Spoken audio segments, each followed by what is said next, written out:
It's not that you don't have potential.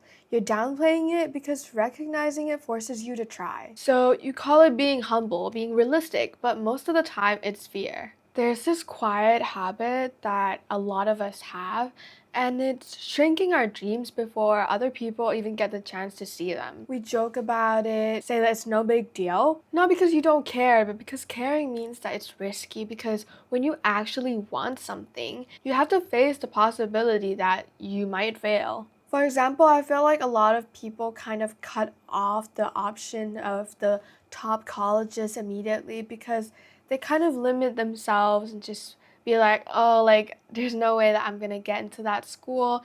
It's no big deal. I'll just apply to my safe options. But are you actually saying the truth when you say that it doesn't matter? Or is it because you're scared that if you try really, really hard to work towards getting into that dream school and then you don't get in, that's gonna feel even worse? But here's the thing though. If you actually didn't have the potential, then you wouldn't feel this pull in the first place. You wouldn't feel frustrated or restless or feel like you were meant for more. You wouldn't feel the fear of being average. Think about the moments that are already in your life that you might be brushing past. The times that you surprised yourself, like the time when you maybe figured out something a little faster than you expected, or when you got the courage to try even if you were really anxious and you succeeded or you pushed through. The times when you handled something that you once thought would be impossible. Those moments aren't accidents or coincidences, okay? They're glimpses of the potential that you have. It's literally showing you what could be possible if you stopped ignoring it or downplaying it as luck. Many of us like to think that the biggest obstacles that are in our life are external, like time, resources, or talent, but most of the time, the real ceiling is internal. If you don't believe that something is possible for you, your brain will protect you from trying.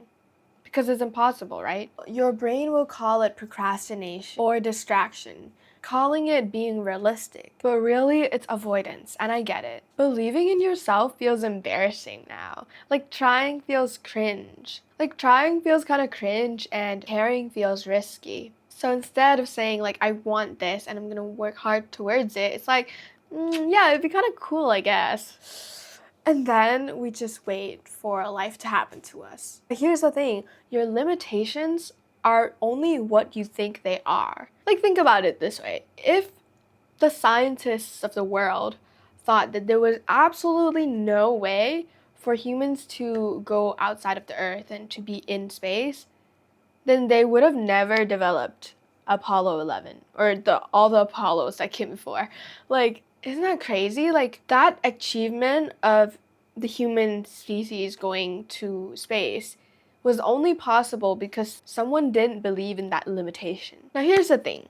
Downplaying your potential doesn't make the failures hurt less, but it just makes you regret things more. Like one day, you will realize that you were never asking for too much. Like you were never asking for more than what you were capable.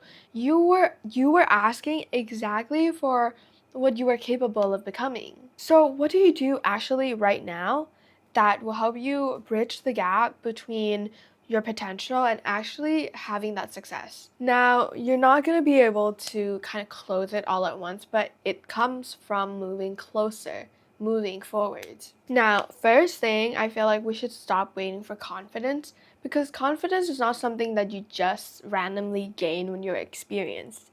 It's a choice. It's a choice to show up and feeling like you belong. Even if right now you currently do not possess the skills, it's knowing that you can, knowing that you will. Now, once you have this belief, ask yourself, what's one thing I could try right now, not to prove myself, but to learn.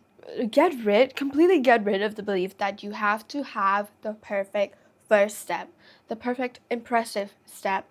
And honestly, it's just about taking a step. Every step you take is bringing you towards your success. Secondly, I want you to treat belief as an action and not just a feeling. It's a decision. You don't wait to feel capable to act. You force yourself to act. You act in ways that show your brain that capability is possible. And third, stop arguing with your own evidence.